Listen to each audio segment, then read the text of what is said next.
What is up, everybody? It is time for the Instant Classic Wrestling Podcast. Yes, the only podcast that is always an instant classic. Said it before Casey could even say it. Said it before he could even say it. Oh, do you have something you wanna throw out or what? What is it?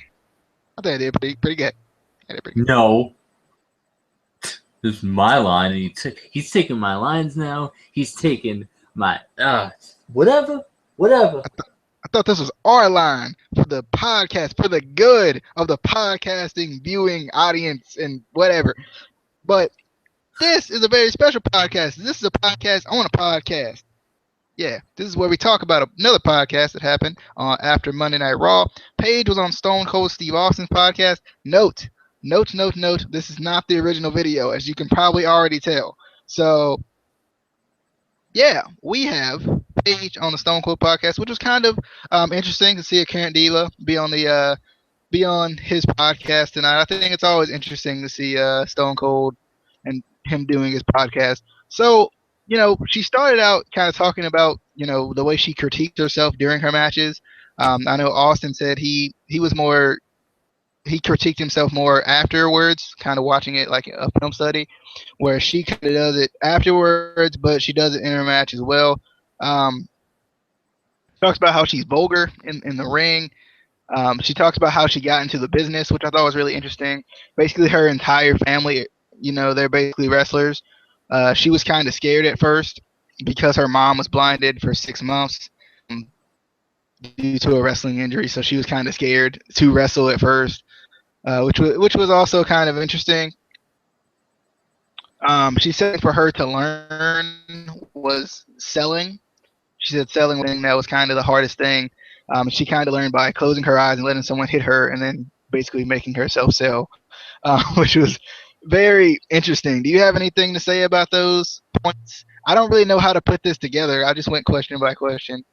Um, Yeah. Like I was saying before we came on, this one was harder to kind of follow and write notes about because she was just everywhere. That's one thing I love about Paige, and something that bothers me about Paige is she has so much energy that she's just everywhere, and it's kind of hard to keep track. But I like that, she did, I mean, everybody has different ways of critiquing themselves, whether it's, critiquing yourself while you're doing something or critiquing yourself after. So it was kind of cool just to get that little insight that she does kind of critique herself during a match, which I don't think is necessarily a good thing, because that's just gonna, I feel like it's gonna throw you off your game more. But it was cool just kind of hearing about, how one of her issues she had in the beginning was selling, but I mean, it was when she was really young. So, she didn't really know about selling, even though she grew up in a wrestling family. At that young age, you don't realize how important selling is in a wrestling match. But it was also kind of surprising that, I don't know if it was so surprising that she was kind of afraid to get into wrestling, because she had seen it. Like she said, she had seen all the injuries, she had seen all that stuff. So she kind of, I'm surprised, not really that surprised. And now that I think about it, if you've seen it, you'd probably be more afraid too, just all the injuries that could happen. But, she did get over it. And, I guess it's sort of like, in a way, it's kind of like the first time, you ride a bike, you're afraid to fall off until you fall. And then, it's not that bad. It's kind of like that's what she had to deal with. She was afraid for a while, and then, just got into it. And I'm glad she did, because, if she didn't, we wouldn't have Paige. And yeah. Alrighty. She talked about having scoliosis. I'm gonna mute you. She talked about having scoliosis, which, if you don't know, that's basically how your spine kind of abnormally sticks out of your back a little bit.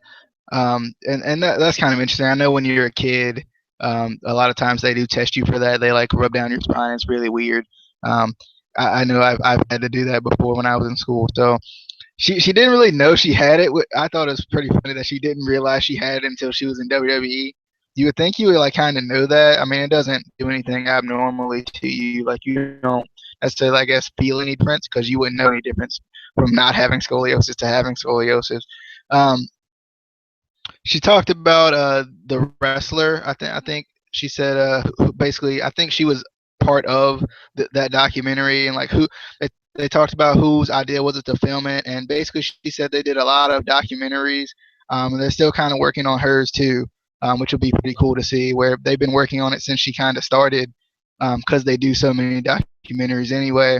They've been working on it since she started, and how she's you know they're gonna they're still working on it because they're still trying to get the success story as well. Um, I haven't really talked about about much in this like second portion. It was pretty all over the place. So like it's kind of weird for me to be like all of this goes together, but it really doesn't. She talked about what she did before WWE, kind of doing being a bouncer and being a bar, kind of shows her like toughness. You know how tough she is today. She talks about the superstars that she looked up to as a child, like Lita, Alundra Blaze, Stone Cold, and Rikishi, people like that. That was kind of cool, kind of seeing who she looked up to, and how it's made her who she is. She says she kind of later on she would say she kind of mixed all her stuff together to get her current gimmick. But any thoughts on those documentary, the pre WWE stuff, scoliosis? I don't know. Maybe you got experience in the looking up to idolizing as a child.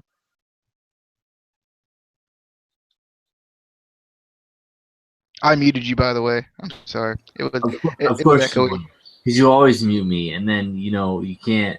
Let me. No, hold on. Let me see this. I want to see. Can you? I can mute you, and then. Oh, you can't unmute. Okay. So I have to do it. You muted. You muted. You can't say anything. Anyway. It was kind of surprising, that she did have scoliosis. I feel like I heard that somewhere else that she had scoliosis, or somebody else in WWE or something had scoliosis. It sounded familiar to me that somebody had it. I don't know if it was her that I was thinking of, but that was kind of surprising. I mean, it obviously for her, it doesn't affect her as much at all. Obviously she didn't even know she had it. But it's basically kind of the curvature of your spine.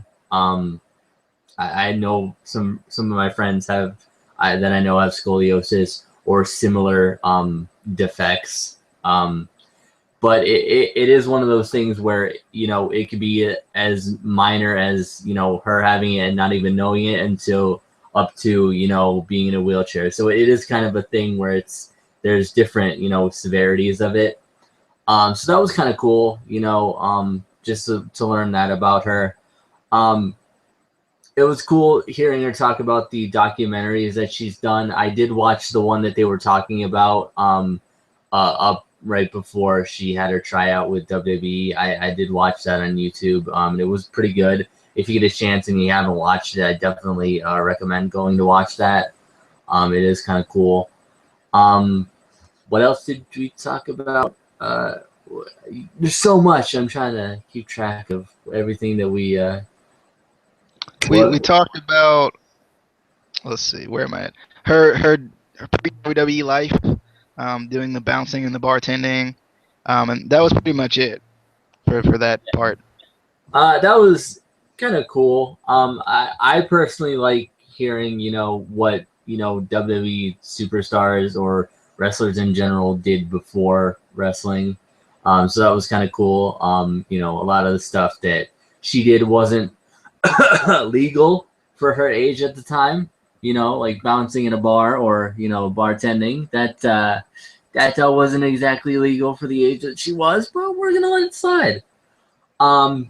but you know, it was just kind of cool, the stories that she told, you know, kind of going off randomly.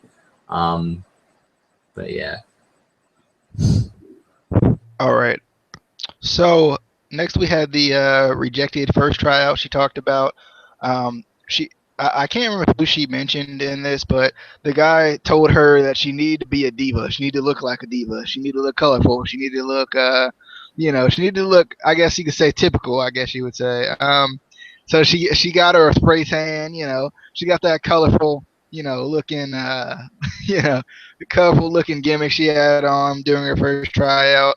And she ended up busting Lisa Perry's lip. She said during the tryout. I don't I can I can't even imagine her kind of trying to be something else during her tryout. And she said she wasn't really comfortable, and that's really why she didn't get her first tryout didn't work out as well as she maybe had hoped. Came back for her second tryout, and she kind of came back as more of herself, more as the way she is now, the Paige we know and love today. I thought it was kind of cool that her and her brother got to try out together. Um, I thought that was a pretty cool thing. They actually got a chance to work in the ring at the same time too, which I think was pretty cool. Uh, I thought it was interesting how it kind of looped around when she said that her selling was critiqued during her second tryout, because obviously she was having the thing with selling, and she came from a different style too, as far as in the European style. So then she went on and talked about her first time in NXT, how her and Summer Rae had an accident with the shoulder tackle.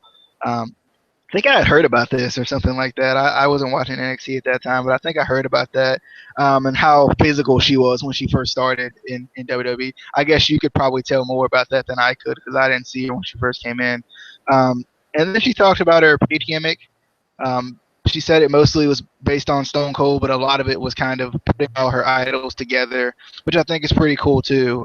Kind of putting all those idols together and making your own thing, and still being an extension of yourself too. Do you have any thoughts on any of those things, from the tryouts to her first time in NXT to finally her today? Yeah, it's that was when she first said that, you know, she had her first tryout that she didn't make. I was kind of like, wait, what? Like, were they blind? Did they not see? What? Like, because Paige is awesome just in general. But then when she explained that, you know, she was trying to be something, that she was trying to be a diva, you know, and that's not who she is. It made sense. You know, I feel like that's one thing you always have to, no matter what you're doing, you know, whether it's trying out for WWE, you know, going for a job interview, you know, whatever, be yourself, you know, don't try to be something that you're not. And that was a perfect example. You know, she was trying to be something that she wasn't, and it threw her off her game. It made her more nervous than she needed to be. She wasn't comfortable. But she went back for that second tryout that she got, and, you know, she nailed it. You know, it was cool that she got to try out with her brother. I don't know what happened with him. That would be cool to see what happens with him. But you know, it was, you know, her, like you said, her selling was critiqued a little bit, but you know, I don't even think it was that different from like the European style to, you know, American style. I think it was just the size. You know, she came from the Indies in, you know, the UK, smaller, you know, whatever, to jumping into WWE, where, like she said later in the podcast, you know, going from doing shows with maybe 20 people in the crowd to going to shows with, you know, a minimum of 1,800. You know, that's, you have to, so you obviously have to amp up the selling. You know, you have to sell so that the guys back in, you know, the nosebleeds see what you're doing and understand what you're doing. And that's what a lot of, you know, WWE superstars will say. You know, you have to make it so that the guy in the first row is having a great show, and the guy back in the nosebleeds is having just as good of a show. You know, it was interesting that she said that a lot of the divas in NXT didn't like her in the beginning. They were kind of intimidated because, you know, she wasn't one of the, you know, prissy, like, you know, diva, typical divas. You know, she was brought up in the business, so she was, you know, real stiff. She was rough, you know, and that's just how she was raised in the business. You know, she could carry her own, and, you know, she wasn't gonna be easy on anybody. You know, she was just gonna go and do what she had to do. Um, so that was kind of cool. I was surprised that, you know, her and Summer Rae were friends. I wouldn't put those two together as being friends. That was kind of cool. And then when she talked about the Paige gimmick kind of being based on Austin and based on herself, but kind of amped up, I like that because I've always said that I feel like the people in WWE that are the most successful are the guys that and women that, you know, their gimmick is basically themselves, but, you know, more animated. You know, a lot of the guys who are just given a gimmick that isn't them at all don't work at all.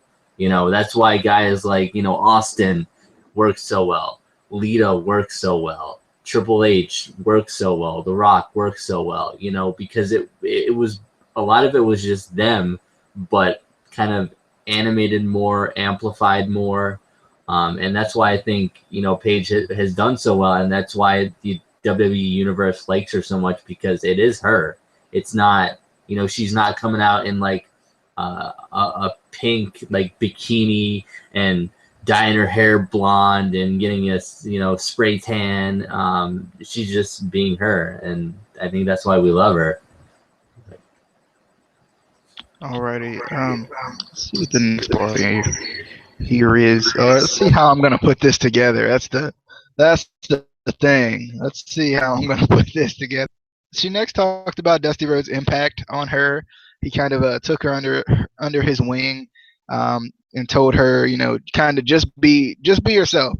And she said the best advice he gave her was save her money, because obviously when she came into the business she was still really young, even though she's been in the business for 10 years now, which sounds ridiculous being that she's only 23.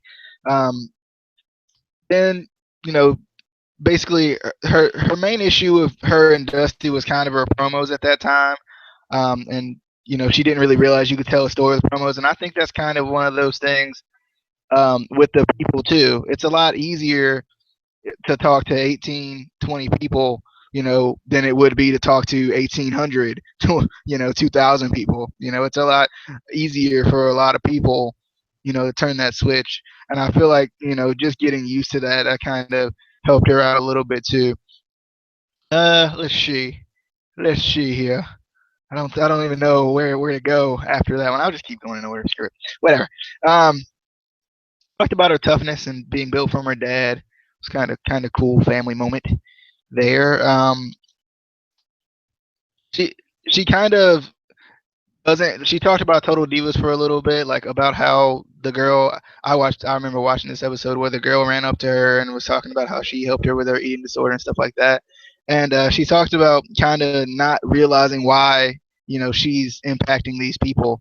And I think that's kind of a change too for her. You know, if you think about it, being in the UK, yes, you know, not fighting in front of as many people, you still touch a lot of people, but you don't touch as many people as you would when you're in WWE, just because it's so big.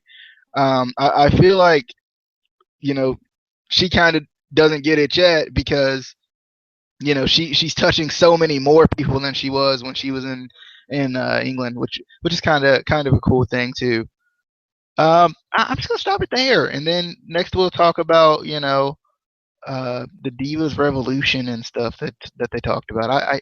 You know, it's all random. You know, just pulling it out of a hat at this point. It's kind of Paige's way. It's her way. So I'm just gonna keep it going. Yeah, you got to be all over the place when you're with Paige, you know. Um, yeah, I like that she did talk about Dusty Rhodes a little bit. You know, obviously you could tell, you know, and I think with, you know, pretty much anybody on the NXT or WWE roster, you can kind of feel that there was a special place in everyone's heart for Dusty Rhodes, and vice versa. And you could tell the way she was talking about him. She really impacted her, and meant something to her. He helped her a lot.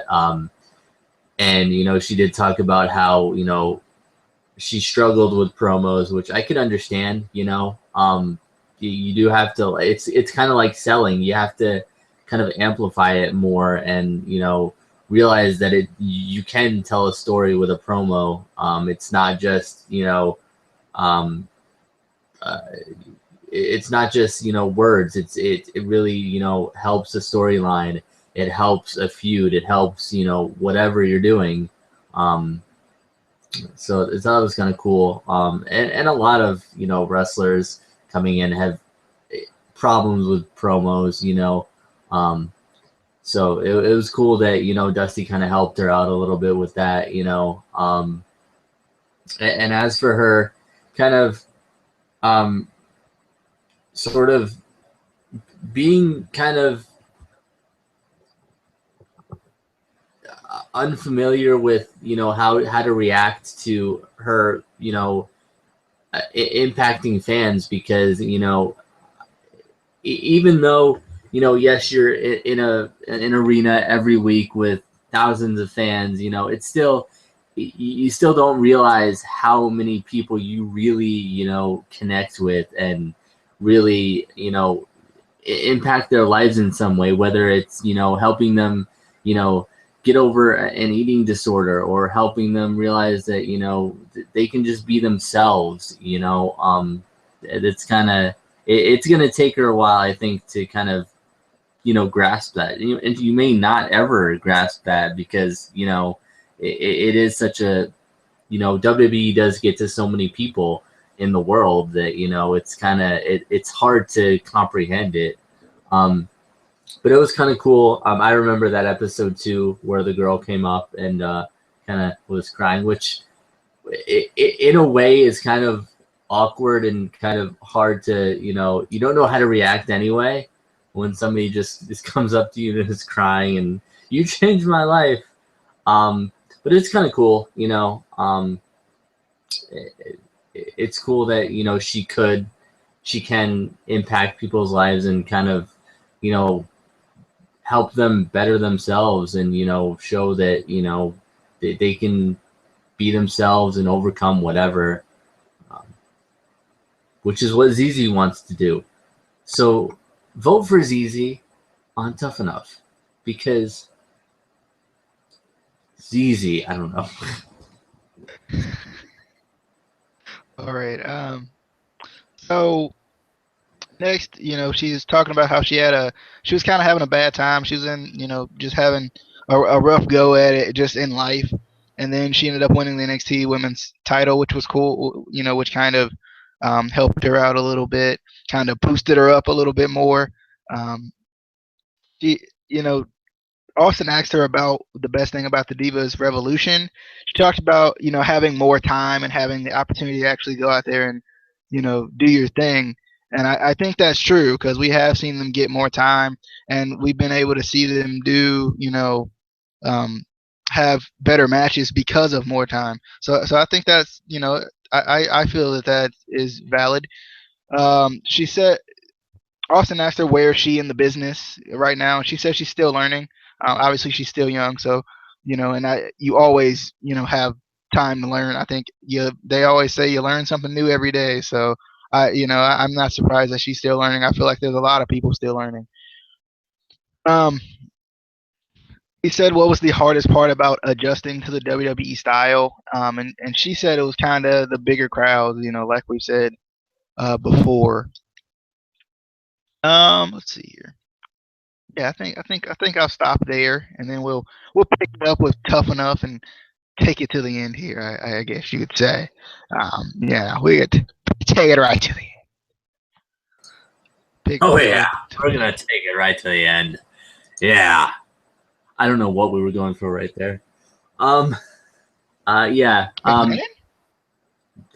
I don't know. It was I think it was like a mix of a couple different people. I don't know, but anyway, she did talk about the kind of Divas Revolution, which I like.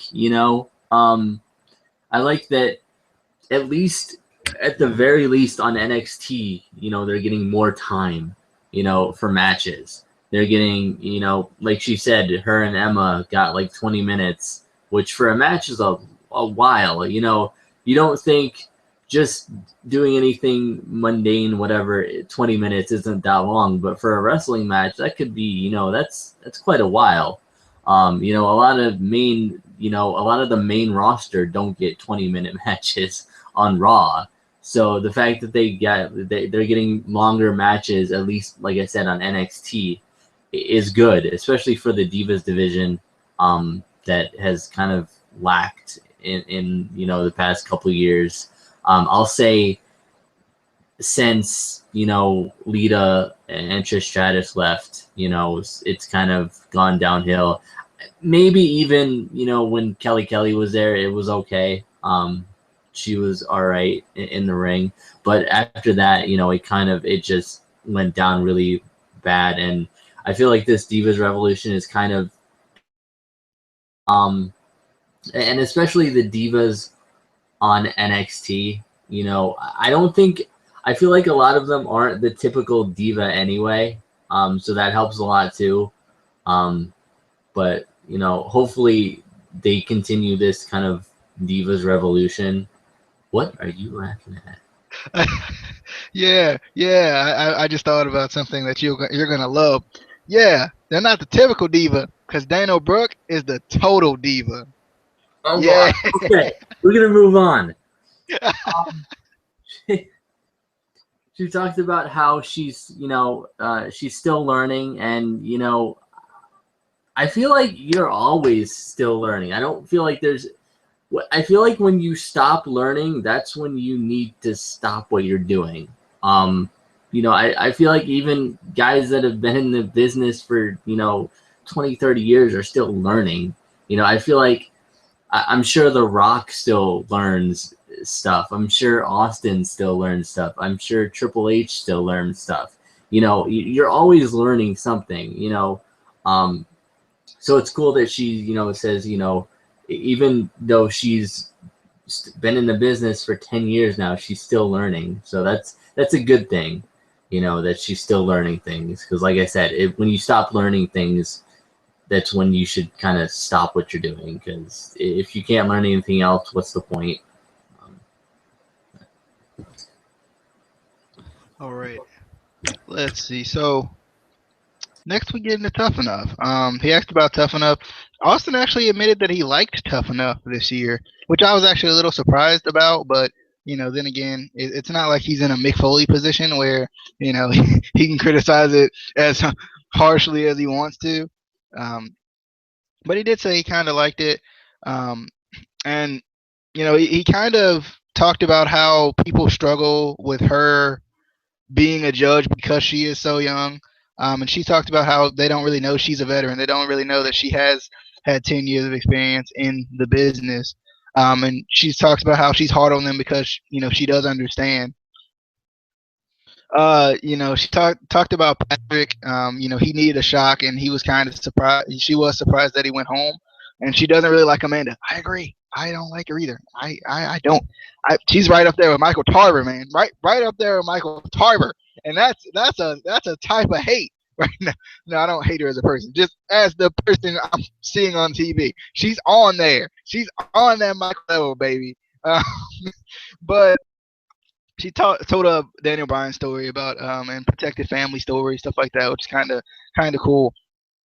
She talks about her hobbies, hanging out with friends, doing a little drinking, her drinking habits. I think she said whiskey and beer, and Austin's like, what kind of beer you drink, and obviously Austin's a beer fanatic, so he that's a conversation they probably could talk for hours on. She talks about the goals in the wrestling business.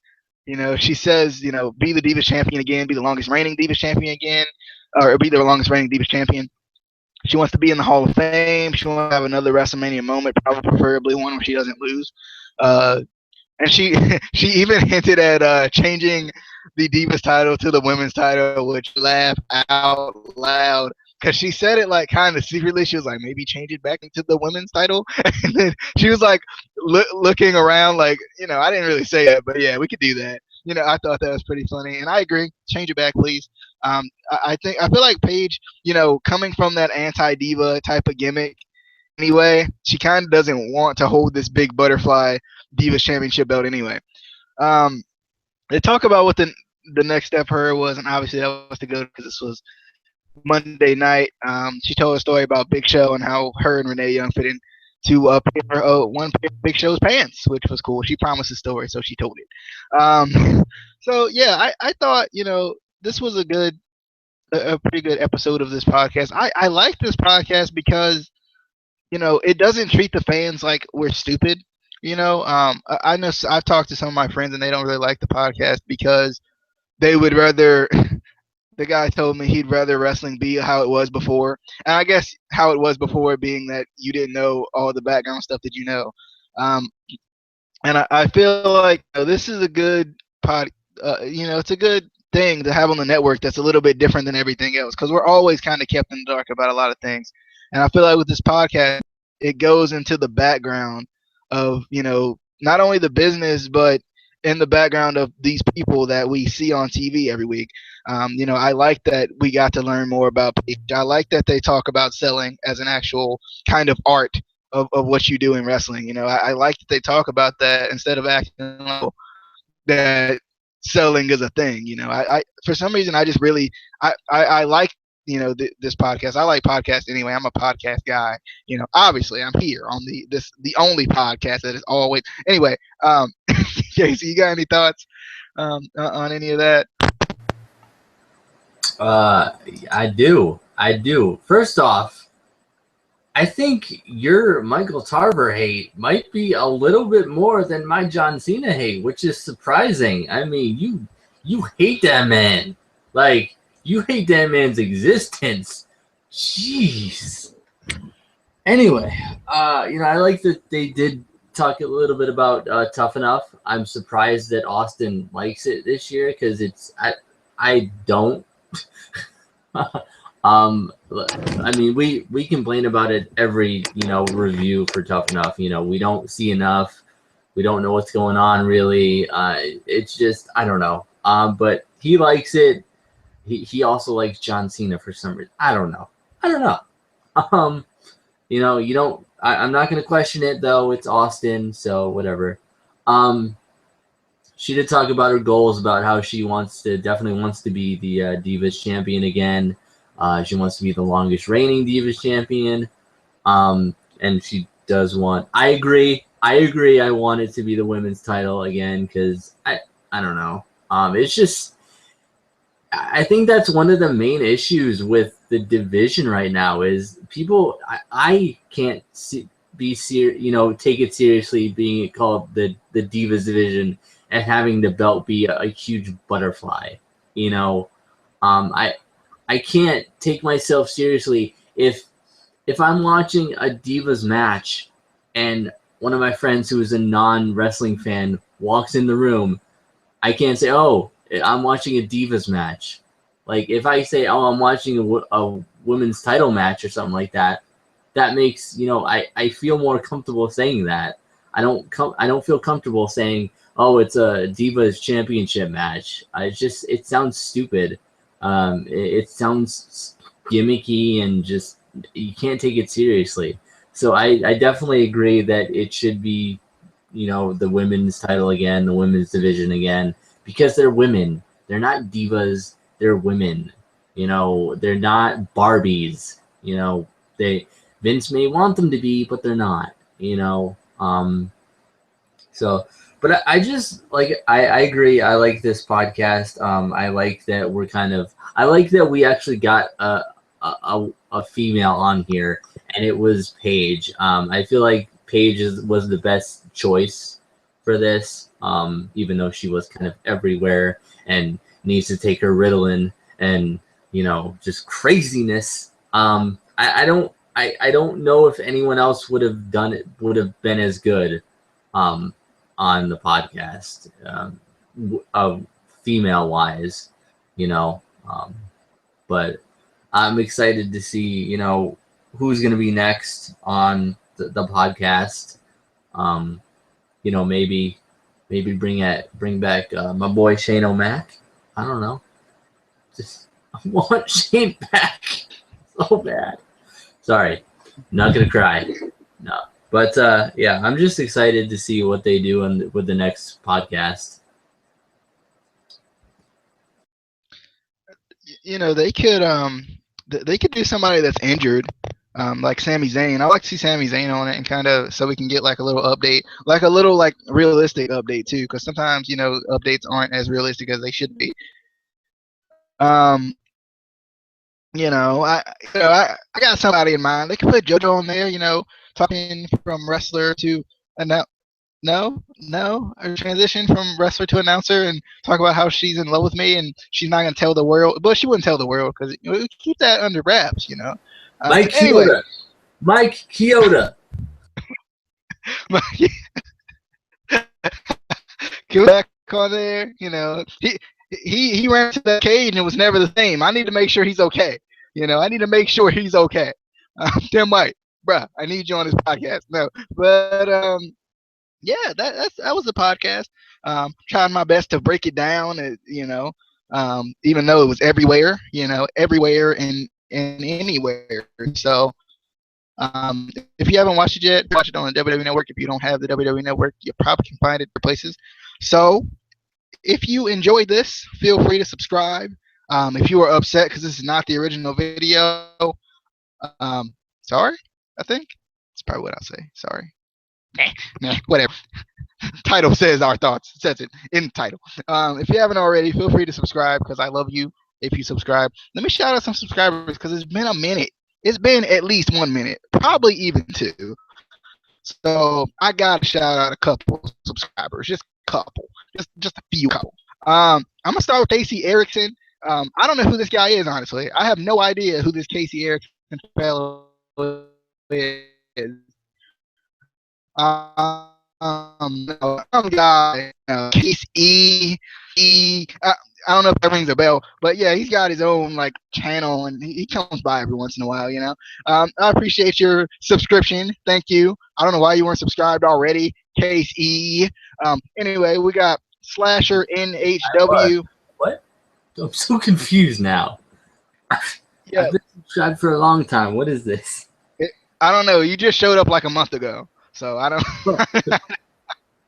I don't know. I saw it. I was like, what? But LB Clash of Kings, like he had subscribed again too or something. Like I don't know what happened, but you know, LB Clash of Kings the second. This is obviously his son, LB Clash of Kings' son. No, this is his second channel. So go check that out. There's nothing on it yet. What? It's Justin. What was that? It's Justin. It's Justin. All right, we got Alto Walters, Mr. Alto. I appreciate it. Sean Matthews, proud to be a podcast. Love you, dude. That's my boy. We go to school together. Appreciate him. You know, being here for your boy.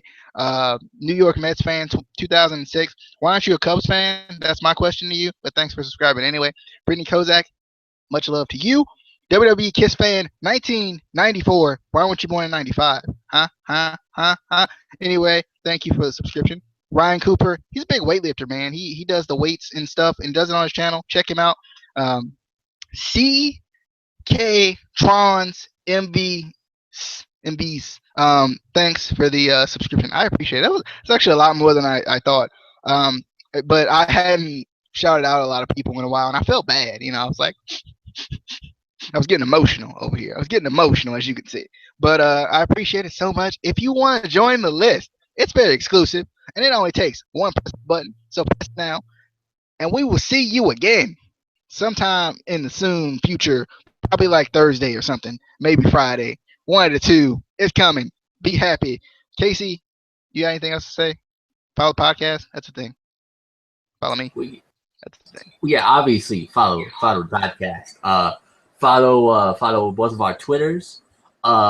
you can go subscribe to my channel, but I don't really post anything on there anymore because I do the podcast now. So this is kind of my new unofficial channel, but I do have the other one. It has old wrestling videos from like WrestleMania 29, so a couple years ago. So I don't really post in there anymore. But if you really want to, you can go and subscribe. But there's no really point. But the Twitter, definitely do that. Follow the Twitter.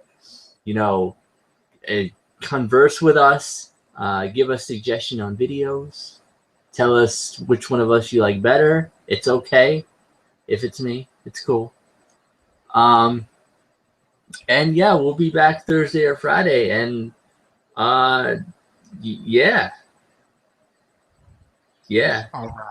All right. We'll see you guys on the flippity side of the flippity flip of the coin or something. No, I'm gonna stop right there. I'm gonna stop right there because that was a little much. I didn't even know what I was gonna say. So I'm gonna see you guys later. Peace. Bye. Peace. See ya.